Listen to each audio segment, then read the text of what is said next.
What's going on, guys? It's your boy Scrub here, back again with another video. Hope you guys are having a great day. I know I am, and if you are, I would really appreciate you pressing that like button. Otherwise, no joke, no scam. You will never have any more cool points than you do now. I know I use that one pretty often, but it's just really true that if you don't press the like button, you're not cool, and I think most of you want to be cool, so be sure to press the like button. Anyways, today I've got a story about some emo kids that low-key waited for me outside my job to try to fight me because of something stupid that they did. So just a typical day in the neighborhood, you know how it is. And yeah, it should be a pretty entertaining story. So without further ado, let's get into it. Hey, I've been thinking about you, all the things that we could do, if you let it slide through.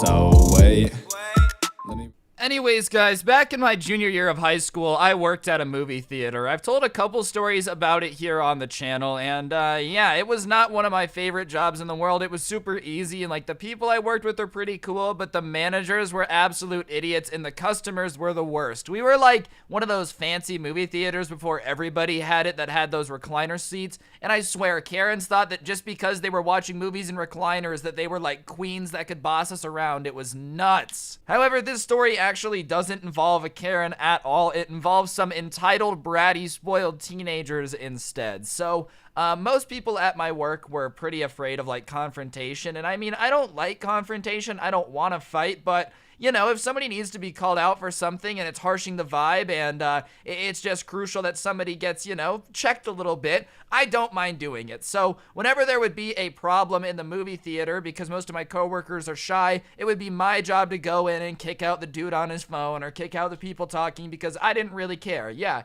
you can get mad at me all you want, dude. You were texting in a movie theater and you know that's a no-no. I'm not gonna feel bad about kicking you out. I don't care how much you tell me that I'm a loser. And anyways, one day I'm sitting there and like over the radio, a manager calls over and it's, you know, Ryan, there's some kids being crazy in like theater 6. They're playing music on a Bluetooth speaker and being disruptive, and somebody complained, can you go kick them out? So usually what'll happen is I'll go in and like whatever somebody is doing that's bad, they'll immediately stop, and then I have to call them out and they're like deny doing it, and it's just awkward. But I walk in and sure enough, these kids are really playing like screamo emo music on a Bluetooth speaker in the middle of a movie, which is like, wait, how are you, why? You paid money to come in here and talk and listen to music when you could have done that for free anywhere else. I don't get it. Plus, like, dude, I feel so irresponsible if I disrupt anybody else's time in public. I would feel so bad if anybody else in there had paid to see this movie and I was interrupting it by playing screamo on a speaker and talking. Those are the worst types of people. People that interrupt movies are definitely the type of people that you should avoid 100% because they suck. Anyways, I go in there and in the back are like 3 kind of obese emo kids, like black bowl cut and everything, playing screamo music on a Bluetooth speaker. And like I said, going to the movie theaters to play music on a Bluetooth speaker just sucks. So I shine my flashlight on them and they do not react at all. They just keep playing music and talking. So I like walk up the small stairs. This was our smallest theater, so it's not very big. But I walk up these small stairs and I'm like, guys, you can't play music in here. And they look at me and just like brush me off and keep playing music. And so I tell them that they need to leave. And they look at me and are like, we're not going to listen to somebody with a flashlight, which I mean is a really weird qualification. Like out of everything, they didn't go, we're not going to listen to some kid who works at a movie theater, or like, we're not going to listen to some kid that gets paid to come kick people out of the theater. No, they really went for, we're not going to listen to somebody who uses a flashlight, which is like an oddly specific group of people to hate, you know? Like, I hate California drivers. Yeah, man, you know what group of people I hate? People who use flashlights. They just really get to me. Something about the way that they brighten up the dark ruins my day, and I hate it. So whatever, I'm telling these kids, like, look, you gotta go. And they're just not listening to me. They're making fun of my flashlight, and me and my flashlight were besties, okay? Don't make fun of my flashlight. So I basically am like, look, you guys gotta go. And I grab the Bluetooth speaker and turn it off and just start walking out because, you know, it's an expensive Bluetooth speaker, so they're probably gonna follow me. It wasn't like a cheap one. And sure enough, they're like, oh my God, you stole my property, bro. Dude, I'm calling the police, dude. That's straight up theft. Like, you're going to jail, dude. My dad's a lawyer. He told me about this one time and like when I was 7, dude, it's crazy. Just some spoiled emo kid stuff. And I swear, like, for emo kids, they were the whiniest people. I thought all emo kids were supposed to be like, life is darkness, life is pain. Take my speaker so I can feel something for once. But no, these kids were very angry that I took their speaker. So I walk into the lobby and I go outside and I like leave it outside, and they walk out, and we had these doors that could open from the inside, but you couldn't come back in unless you came through like the ticket counter. And I tell the ticket guy not to let them back in. So they're stuck outside now.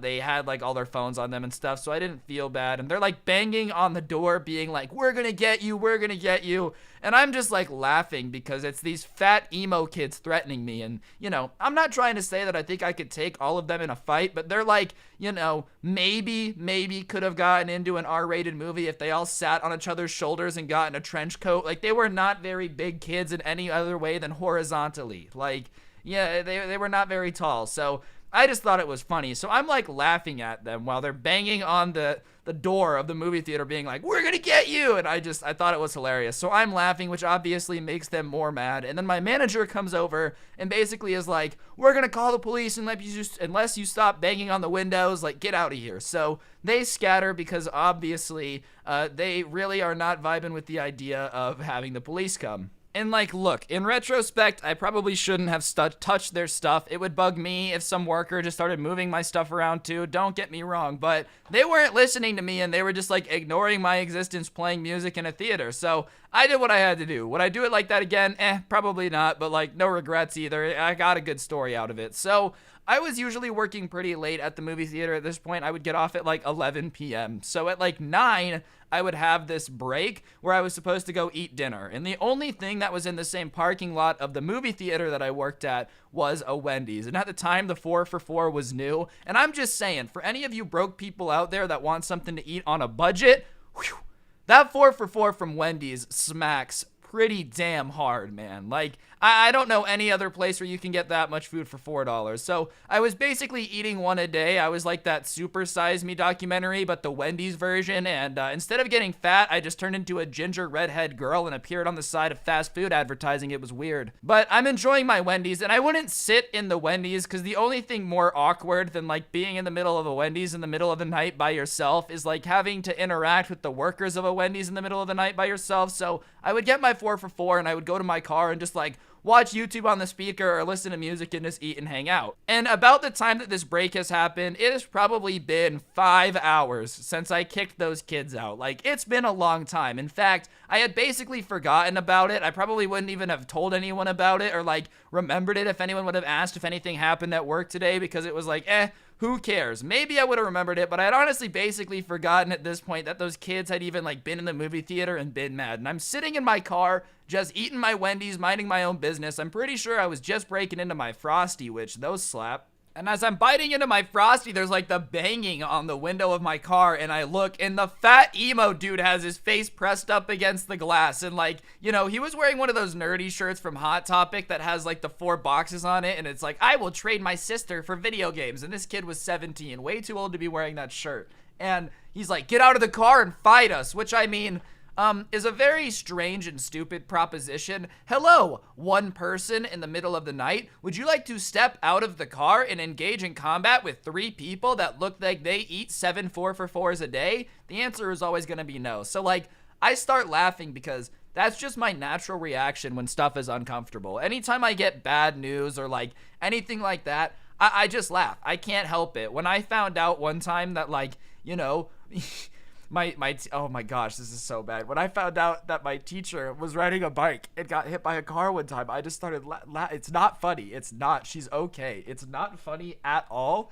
But when I get bad news, like, I just laugh. It's just an uncontrollable reaction. So these people are banging on my window, which obviously is not chill. I feel like I'm about to get schmacked by like a goth trio of Teenage Mutant Ninja Turtles. So I'm trying to stay calm, but I'm laughing because the situation is just like so crappy. And they are getting angrier that I'm laughing, which like obviously would make me too if I was trying to be this big macho emo man and they were like, you know, just someone was laughing at me. So they're trying to scare me. And then I actually started paying attention to what they're doing, and I stopped being scared and started laughing for real, for real. So him and his 3 friends are like walking around my car trying to swag walk, but none of them have any, you know, moxie or like anything behind their step. So they're just kind of wearing these like gaming shirts and being fat with their emo haircuts, like strutting around my car like chickens, almost waddling, I guess, would be the most accurate way to describe it. So I've got the gamer boys strutting around my car with their emo ability, and like, look, emos, if you're gonna hate your life, that's fine, but don't make me hate mine too. I never wanted to be stuck in my Hyundai Sonata being surrounded by emo guys. And then like, every now and then they're hitting the window to get my attention, which did bug me at first, but they're like purposely pulling their punches on the window because they don't want to break it. It was just not a very threatening intimidation tactic. So whatever. One of them goes to the hood of my car and like pulls my windshield wipers forward so I can't use them. And after he does that, he like throws his arms back to be, threatening and be like, yeah, what are you going to do about that? Which I mean, it isn't very scary. And I'm paying more attention to these guys, and like the movie theater was kind of dark when I kicked them out, and when I was doing the thing with the speaker, like I was kind of moving and not really paying close attention. But now that I'm looking, I'm getting way more confident that these guys do not want to fight. Like, look at how they're threatening me. They literally waited 4 hours in the parking lot just to find me, and like they're afraid to break the window of my car. I don't know. I just feel like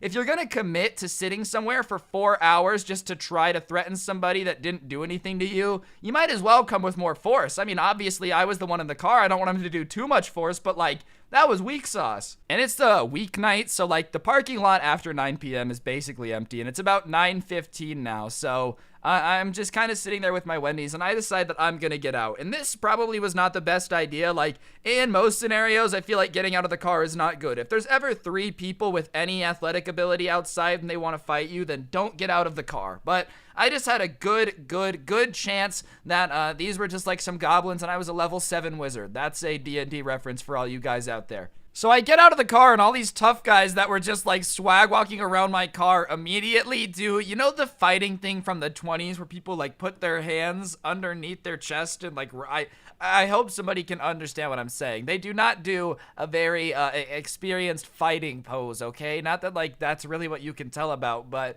it looks like these guys had learned to fight from Popeye cartoons and they had ran out of spinach or never eaten it. They definitely looked like they were in that category of people that never eat vegetables, and they're like, I don't know why I'm diabetic. I weigh 700 pounds and eat nothing but Hershey's Kisses for breakfast, lunch, and dinner. Maybe that's a little bit of your problem, Jeffrey. So I get out, and they immediately get there, and I'm like, what do you guys want? Like, I don't want to fight you. And you know what they say to me? They're like, oh, we just want an apology because you were kind of rude. And I'm like, you guys waited outside of my work for 4 hours for me to go to Wendy's, to attack my car, for me to get out, to try to fight me, so I'll apologize? And they're like, yeah. And I did not apologize. I basically told them that they were losers who had way too much free time on their hands, and if they ever came here again, I was making sure that they were getting a lifetime ban. And they were like, well, the least you could do is apologize. Look at how long we waited. And I was like, yeah, that's exactly why I'm not going to apologize. How are you mad about this for this long? You guys played music on a speaker in a movie theater, and you're mad that somebody kicked you out? Like, that's just life. What did you expect to happen during any of this? Whatever, man. Apparently you hate your life enough to sit around a hot parking lot in Nevada in the middle of the summer and just sweat and just stew in your anger until somebody eats Wendy's for an apology. And like, listen, here's the worst part. My Frosty spilled when I was trying to get out of the car and go after them because, like, I was a little adrenaline pumped, so I didn't even get to enjoy the rest. I had to go back to work and finish my shift. No Frosty. Honestly, the emo kids never ended up coming back. I think they just thought that I would be really scared of them. It doesn't help that they all looked like Humpty Dumpty before he fell off the wall, and, yeah, that was that. That's the time some emo kids tried to jump me in the parking lot while I was eating ice cream. If you guys enjoyed the video, I would really appreciate you pressing the like button, letting me know in the comments section down below what you thought of the video. Today's notification shout out goes to Montgomery68. Big thank you for having on notifications. If you want a notification shout out, turn them on, send a screenshot to my Instagram at Scrubby. Follow me while you're there, and remember to get some of the OG Sub Club merch. It'll only be here until the main channel hits 2 mil subs, which is coming up pretty soon. So yeah, press the like button, check it out. Use code Scrubby at the G Fuel store. Don't get anyone pregnant. If you do, make sure they're hot. And hopefully I'll see you guys next time with another video. I'm out. Peace. I'm gonna go play music in a movie theater and act really surprised whenever anyone has